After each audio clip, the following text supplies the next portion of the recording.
Assalamualaikum warahmatullahi wabarakatuh. Sahabat Cinta Islam Channel, Maliki Yaumiddin, itulah penggalan ayat dalam surat Al-Fatihah yang sering kita baca setiap hari saat kita sholat, yang berarti hari pembalasan, hari perhitungan, dan juga hari ditegakkannya agama. Saat itulah semua perbuatan manusia selama di dunia akan ditunjukkan dan akan dibalas. Pada hari itu, semua manusia butuh perlindungan, ketika tak ada perlindungan melainkan perlindungan Allah Subhanahu wa Ta'ala. Dalam banyak hadis, Allah Subhanahu wa Ta'ala berhak memberikan kewenangan pemberian syafaat kepada siapa dan apa saja yang Dia kehendaki. Nabi Muhammad SAW termasuk orang yang mendapatkan keistimewaan untuk memberikan syafaat itu. Saking mencekamnya saat itu di padang mahsyar, pada hari itu setiap orang tak sempat memperhatikan orang sekitarnya. Semua dikumpulkan pada suatu tempat yang luas, yaitu padang mahsyar. Sejak Nabi Adam hingga manusia terakhir nanti akan dikumpulkan di sana. Rasulullah SAW pernah mengabarkan kepada Aisyah, manusia dikumpulkan pada hari kiamat dalam tanpa alas kaki, telanjang dan tidak berkhitan. Aisyah bertanya, "Ya Nabi, laki-laki dan perempuan semuanya? Mereka akan saling melihat?" Nabi SAW menjawab, "Hai Aisyah, urusan pada hari itu lebih dahsyat ketimbang melihat aurat." Hadis riwayat muttafaqun alaih. Saat itulah matahari didekatkan sehingga sangat panas, sehingga kita sangat membutuhkan perlindungan dan syafaat pada saat itu. Selain Nabi Muhammad SAW, ada 5 amalan yang juga bisa memberikan syafaat pada hari kiamat atas izin Allah Subhanahu wa Ta'ala. Al-Quran mengabarkan, "Dan takutlah kamu pada hari ketika tidak seorang pun dapat membela orang lain sedikit pun, sedangkan syafaat dan tembusan apapun darinya tidak diterima dan mereka tidak akan ditolong." Al-Quran Surat Al-Baqarah ayat 48. Hanya Allah yang berhak memberi kewenangan siapa saja yang bisa memberikan syafaat pada saat itu. Rasulullah SAW bersabda, "Setiap nabi memiliki doa yang mustajab." Maka tergesalah semua nabi menggunakan doa itu. "Sesungguhnya aku telah menyiapkan doaku itu sebagai syafaat pada umatku kelak pada hari kiamat. Doaku itu akan didapatkan kelak insyaAllah oleh orang-orang yang mati dari umatku, dan mereka tidak menyekutukan Allah dengan sesuatu apapun." Hadis riwayat Muslim. Selain Nabi Muhammad SAW yang dapat memberikan syafaat di akhirat kelak, ternyata 5 amalan ini juga bisa memberikan syafaat di hari kiamat atas izin Allah Subhanahu wa Ta'ala. Apa sajakah amalan itu? Simak ulasannya dengan menonton video ini hingga akhir. Sebelum lanjut, bagi kalian yang belum subscribe, silahkan untuk menekan tombol subscribe terlebih dahulu. Aktifkan lonceng notifikasinya. Bagikan video ini kepada teman-teman kalian agar semakin banyak orang yang mendapatkan manfaat dari channel ini. Sahabat Cinta Islam Channel, berikut ini kelima amalan yang dapat memberikan syafaat pada orang yang beriman di akhirat kelak atas izin Allah Subhanahu wa Ta'ala. 1. Sahabat karib dari sesama orang mukmin dan bertakwa. Kelak di padang mahsyar ada sahabat karib dari orang mukmin yang bertakwa yang akan memberikan syafaat bagi teman-temannya. Hal ini Allah jelaskan dalam Al-Quran yang artinya, teman-teman akrab pada hari itu sebagian menjadi musuh bagi sebagian yang lain, kecuali orang-orang yang bertakwa. Al-Quran Surat Az-Zukhruf ayat 67. Orang yang beriman sangat memperhatikan nasib sesamanya dan memohon kepada Allah untuk menolong saudaranya yang juga beriman. Dalam hadis lain yang sangat panjang juga mengatakan hal yang demikian. Inilah ringkasan sabda Nabi Muhammad SAW itu. Pada saat orang-orang mukmin telah terbebas dari neraka, maka demi zat yang menguasai diriku, tidak ada orang yang sangat menaruh perhatian dalam meraih kebenaran melebihi orang-orang mukmin yang mencari kebenaran kepada Allah demi kepentingan saudara-saudara mereka yang masih berada di neraka. Mereka berkata, "Wahai Tuhan kami, mereka dahulu berpuasa bersama kami, sholat dan beribadah haji." Lalu difirmankan kepada mereka, "Keluarkanlah orang-orang yang kalian kenali." Maka wajah mereka diharamkan atas neraka. Mereka mengeluarkan banyak orang dari neraka. Ada yang sudah terbakar hingga separuh betisnya, dan ada yang sudah sampai ke lututnya. Orang-orang mukmin itu berkata, "Ya Tuhan kami, di dalam neraka tidak ada lagi seorang pun yang Engkau perintahkan untuk dikeluarkan." Allah Subhanahu wa Ta'ala berfirman, "Kembalilah, lihatlah kembali, barang siapa yang kalian temui di hatinya ada kebaikan meski hanya seberat dinar, keluarkanlah. Kemudian mereka dapat mengeluarkan banyak orang. Lalu mereka berkata, ya Tuhan kami tidak tahu apakah di neraka masih ada orang-orang yang Engkau perintahkan untuk dikeluarkan.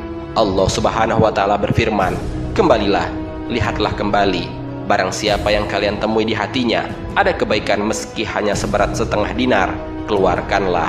Mereka dapat mengeluarkan banyak orang. Setelah itu mereka berkata, ya Tuhan kami tidak tahu apakah di sana masih ada seorang yang Engkau perintahkan untuk dikeluarkan. Allah Subhanahu wa Ta'ala kembali berfirman, kembalilah, lihatlah kembali, barang siapa yang kalian temukan di dalam hatinya terdapat kebaikan meski hanya seberat atom, keluarkanlah.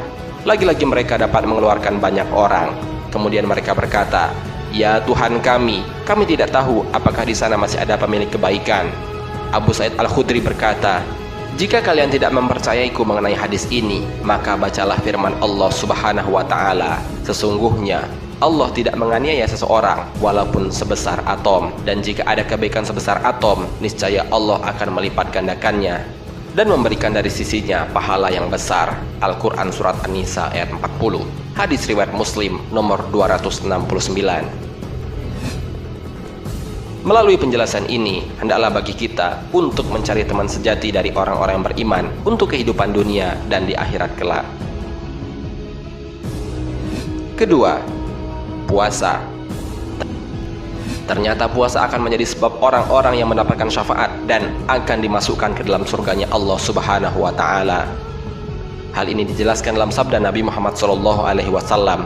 Nabi SAW bersabda, surga memiliki 8 buah pintu. Di antara pintu tersebut ada yang dinamakan pintu Ar-Royan, yang hanya dimasuki oleh orang-orang yang berpuasa. Hadis riwayat Bukhari nomor 3257. Dalam hadis lainnya, Nabi Muhammad SAW bersabda, pintu surga Ar-Royan memanggil orang-orang yang berpuasa. Orang-orang yang termasuk golongan ahli puasa akan dipanggil dari pintu Ar-Royan. Hadis riwayat Bukhari dan Muslim. Amalan puasa yang mereka kerjakan selama di dunia ternyata menyelamatkan orang-orang itu dan mengantarkannya ke surga atas izin Allah Subhanahu wa Ta'ala. Ketiga, membaca Al-Quran dan menghafalkannya. Orang yang rajin membaca Al-Quran, mentadabburi ayat-ayatnya, dan juga menghafalkannya, juga kelak akan mendapatkan syafaat dari Al-Quran tersebut dan dimasukkan ke dalam surganya Allah Subhanahu wa Ta'ala. Nabi SAW bersabda, bacalah Al-Quran karena ia akan datang pada hari kiamat menjadi syafaat kepada pemiliknya. Bacalah Zahrawain, 2 cahaya surat Al-Baqarah dan surat Al-Imran, karena keduanya akan datang pada hari kiamat seperti mendung atau seperti awan atau seperti kelompok dari burung yang berbulu, membantu menghalangi untuk pemiliknya. Bacalah surat Al-Baqarah karena mengambil berkah dan meninggalkannya sesuatu kerugian, dan tukang sihir tidak dapat mengganggunya. Muawiyah mengatakan sampai kepadaku bahwa arti batolah adalah tukang sihir. Hadis riwayat Muslim nomor 804. Keempat, sikap sabar orang tua ketika putra-putrinya wafat di waktu kanak-kanak. Orang tua yang mendapatkan musibah berupa meninggalnya anak-anak mereka ketika usianya belum baligh juga akan mendapatkan syafaat. Hal ini dijelaskan dalam hadis Nabi Muhammad SAW. Siapa yang ditinggal mati 3 orang anaknya yang belum baligh, maka anak itu akan menjadi hijab atau tameng baginya di neraka, atau dia akan masuk surga. Hadis riwayat Bukhari. Dalam hadis lainnya, Rasulullah SAW memotivasi dengan sabdanya, demi zat yang jiwaku berada di tangannya, sesungguhnya janin yang keguguran akan membawa ibunya ke dalam surga dengan ari-arinya apabila ibunya bersabar atas musibah keguguran tersebut. Hadis riwayat Ibnu Majah nomor 1609 dan dihasankan oleh Al-Munziri serta Al-Albani. 5. Sodaqoh. Jangan meremehkan perkara kecil, mungkin memberikan makanan kepada orang lain ataupun mensedekahkan sebagian hartanya ke jalan Allah, karena kelak di akhirat itu semua akan menjadikan syafaat untuk dirinya sendiri. Rasulullah SAW bersabda, naungan bagi seorang mukmin pada hari kiamat adalah sedekahnya. Hadis riwayat Imam Ahmad. Di hadis lainnya, Nabi Muhammad SAW menyebutkan, 7 golongan manusia yang mendapatkan perlindungan, dan salah satunya adalah seseorang yang bersedekah dengan menyembunyikannya hingga tangan kirinya tidak mengetahui apa yang diinfakkan oleh tangan kanannya. Hadis riwayat Bukhari. Sahabat Cinta Islam Channel, itulah kelima amalan yang dapat mendatangkan syafaat di akhirat kelak selain syafaat dari Nabi Muhammad SAW. Tentunya itu semua atas seizin dari Allah Subhanahu wa Ta'ala. Semoga kita semua kelak di padang mahsyar mendapatkan syafaat dari kelima hal di atas, terutama mendapatkan syafaat dari Nabi Muhammad SAW. Amin ya robbal alamin. Semoga bermanfaat. Wassalamualaikum warahmatullahi wabarakatuh.